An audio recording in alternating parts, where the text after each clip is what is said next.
Selamat siang dan salam sejahtera untuk kita semua. Apa kabar siswa-siswi kelas 9 yang ada di rumah? Semoga kalian yang sedang mengikuti pembelajaran pada hari ini dalam keadaan sehat walafiat ya.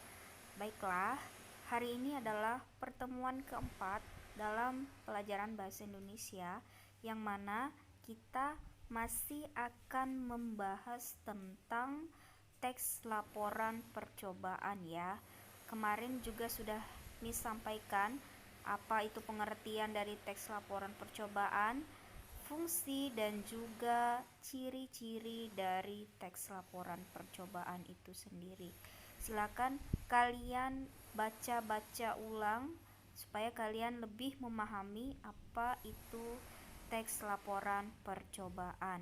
Baiklah, langsung saja kita ke materi hari ini tentang struktur dari teks laporan percobaan. Baiklah, kita mulai dari struktur laporan percobaan. Di sini ada gambar beberapa percobaan yang dilakukan oleh peneliti dan bisa kita lihat di sini ada percobaan membuktikan hukum Newton 1 oleh siswa-siswi SMP. Kemudian sebelum kita melakukan percobaan, kita harus membuat laporan setelahnya atau bahkan sebelumnya. Jadi, percobaan itu dilakukan untuk mencoba suatu kegiatan baru yang belum pernah dilakukan orang lain atau membuktikan kebenaran dari suatu teori dan ilmu yang telah ada. Nah, kalau kamu melakukan suatu percobaan, kamu dapat menggunakan struktur berikut ini dalam penyusunan laporannya. Berikut kita simak struktur dari teks laporan percobaan. Jadi, seperti teks-teks yang lainnya, semua teks dalam bahasa Indonesia itu khususnya ya, memiliki struktur tersendiri. Baiklah, kita akan bahas lebih lanjut struktur dari teks laporan percobaan. Baiklah, bisa dilihat di sini ada gambar dari beberapa siswa-siswi SD sedang melakukan percobaan ya. Selanjutnya kita lanjut ke struktur teks laporan percobaan yang pertama, yaitu judul. Apa itu judul? Jadi kalian sudah familiar sekali ya dengan judul dari sebuah teks. Jadi judul itu adalah pintu atau muka dari sebuah teks laporan percobaan. Oleh karena itu, judul teks laporan percobaan harus memperlihatkan fakta yang ingin diungkapkan, harus jelas, harus positif, singkat, khas, serta mampu menampilkan kata kunci dari sebuah tulisan. Contoh, uji kandungan bahan makanan. Nah, dari judul itu kita bisa tahu gambaran umum, garis besar dari isi teks tersebut ya. Oh, ini pasti tentang bagaimana mengetahui kandungan bahan makanan yang ada dalam suatu makanan itu sendiri. Contohnya karbohidrat, protein, vitamin, dan lain sebagainya. Begitu juga dengan contoh judul yang kedua, pengaruh cahaya matahari terhadap pertumbuhan kacang hijau. Jadi ini harus jelas ya dan singkat. Jadi dari judul tersebut saja kita sudah tahu gambarannya bahwa oh ternyata ini laporannya tentang bagaimana pengaruh cahaya matahari terhadap pertumbuhan kacang hijau itu sendiri ya. Selanjutnya yang pertama tadi judul, kita lanjut ke struktur yang kedua. Apa yang kedua? Kita lihat di slide berikutnya. Baiklah, untuk struktur yang kedua adalah pendahuluan. Jadi, di bagian pendahuluan ini memaparkan latar belakang, itu yang pertama. Yang kedua ada rumusan masalah, dan yang ketiga adalah tujuan dari percobaan. Jadi kita bagi dalam tiga bagian kecil ya.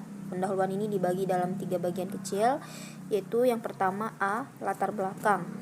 Jadi apa yang harus ada di dalam latar belakang ini adalah tentang paparan hal-hal terkait dengan percobaan yang akan dilakukan dan pentingnya percobaan tersebut dilakukan. Contohnya bisa kalian lihat di buku paket Bahasa Indonesia halaman 4. Di situ ada contoh dari latar belakang sebuah percobaan itu dilakukan. Kita bisa lihat apa yang disampaikan di situ adalah hal-hal yang terkait dengan percobaan yang akan dilakukan. Contohnya di sini tentang uji kandungan bahan makanan tadi ya. Uji kandungan bahan makanan tadi. Jadi disampaikan di sini untuk bisa tetap bertahan hidup, makhluk hidup itu memerlukan makanan sebagai sumber energi. Makanan itu merupakan kebutuhan kita sehari-hari dan kebutuhan mutlak yang wajib dipenuhi bagi setiap makhluk hidup. Makanan yang kita konsumsi setiap hari merupakan zat gizi utama bagi tubuh. Dan seterusnya bisa kalian lanjutkan baca. Itu adalah latar belakang dari sebuah pendahuluan ya. Jadi di dalam latar belakang itu adalah hal atau ya apa sih yang harus kita ketahui dari sebuah percobaan yang akan kita lakukan itu, dan kenapa percobaan itu harus ataupun penting untuk dilakukan. Itu yang berada di latar belakang ya. Selanjutnya di poin B ada rumusan masalah. Jadi pada bagian ini dipaparkan pertanyaan yang akan dijawab melalui proses percobaan dan juga hasil dari percobaan berdasarkan kajian teori yang terkait. Jadi untuk ini bisa kalian lihat di buku paket Bahasa Indonesia halaman 13 ya untuk contohnya. Di situ bisa kita lihat rumusan masalah itu berbentuk pertanyaan. Bagaimana bunyinya? Di sini contohnya adalah bagaimana menguji kandungan karbohidrat, protein, lemak, dan glukosa dalam berbagai bahan makanan. Jadi seperti itu ya rumusan masalahnya. Nanti akan dijawab pada hasil dari percobaan itu sendiri. Lalu yang poin C ada tujuan. Jadi pada bagian ini dipaparkan tujuan yang ingin dicapai dalam percobaan itu sendiri. Contoh pada buku paket halaman 13. Di situ ada satu kalimat yaitu tujuan dari laporan itu dilakukan, yaitu bertujuan untuk mengetahui kandungan karbohidrat, protein, lemak, dan glukosa dalam berbagai bahan makanan. Ya, jelas ya. Jadi dalam pendahuluan ada latar belakang kenapa suatu percobaan itu dilakukan.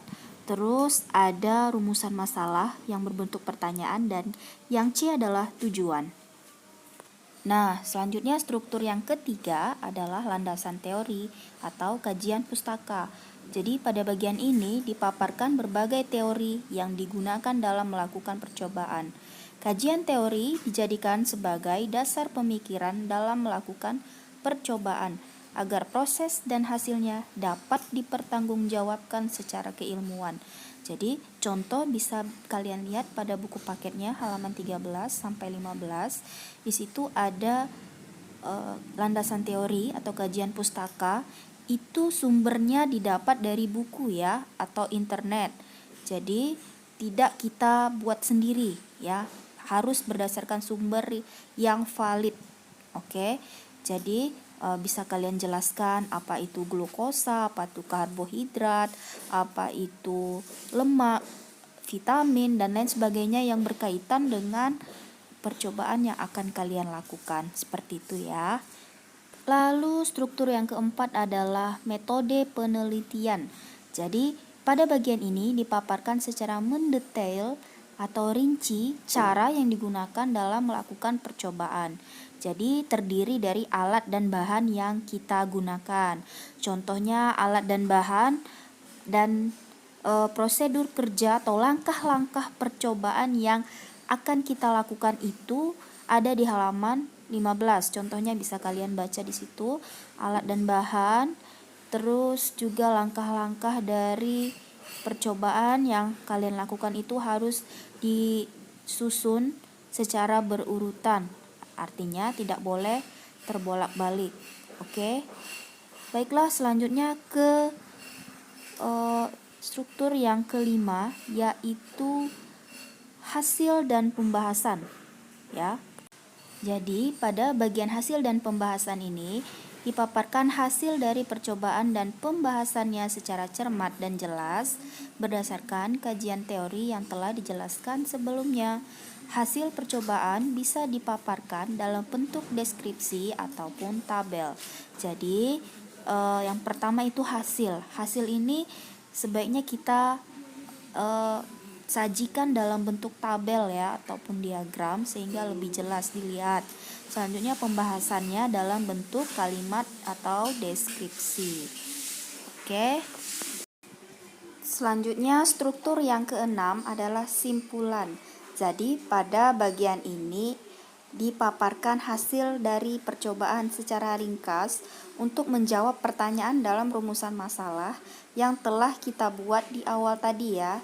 Dalam bentuk pertanyaan tadi, berarti ini berbentuk jawaban karena kita sudah melakukan percobaan tadi. Jadi contoh di sini di halaman 18 yaitu Miss akan ambil satu, yaitu nasi, roti, dan kentang mengandung karbohidrat karena hasil uji laboratorium menunjukkan bahwa ekstrak nasi, roti, dan kentang yang ditetesi Lugol berubah warna menjadi biru tua, sehingga bisa disimpulkan di situ karena kita bisa lihat pada bagian hasil dan pembahasan tadi ya, yang dalam bentuk tabel maupun deskripsi penjelasan dari tabel tersebut. Ya, paham ya? Berikutnya kita ke struktur yang nomor 7 yaitu daftar pustaka. Jadi bagian struktur yang terakhir pada teks laporan percobaan adalah daftar pustaka. Jadi pada bagian ini dipaparkan rujukan ataupun referensi yang kita gunakan dalam melakukan percobaan. Rujukan ini atau referensi ini dapat berasal dari media cetak seperti buku, jurnal, dan majalah atau sumber-sumber dari internet. Contohnya bisa kalian lihat pada halaman 18 ya.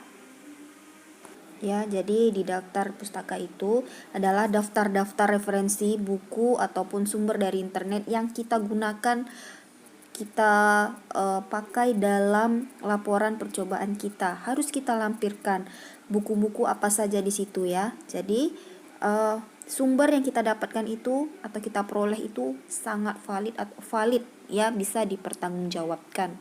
Contohnya di sini yang pertama adalah Atkins PW, itu adalah nama dari pengarang buku.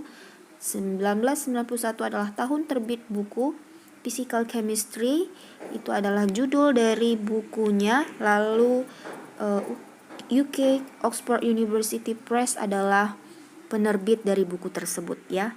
Jadi untuk pelajaran penyusunan daftar pustaka sudah kita pernah pelajari di kelas 7 dan kita akan bahas ulang sedikit untuk mengingatkan kembali ya. Jadi untuk menyusun daftar pustaka ini harus berdasarkan abjad.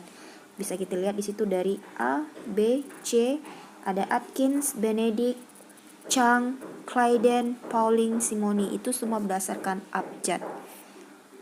Ya. Lalu sumber dari daftar pustaka yang ada di sini, yang digunakan di sini adalah semua yang berkaitan dan berhubungan dengan percobaan yang kita lakukan ya, otomatis dalam kajian teori atau kajian pustakanya. Baiklah, itu tadi penjelasan tentang struktur teks laporan percobaan. Tugas hari ini adalah mencatat materi yang ada di video pembelajaran ini di buku catatan Bahasa Indonesia dengan tulisan yang rapi. Untuk contoh tidak perlu kalian catat, hanya penjelasannya saja yang kalian catat di buku catatan kalian. Oke, thanks for watching this video dan selamat mengerjakan. See you next time.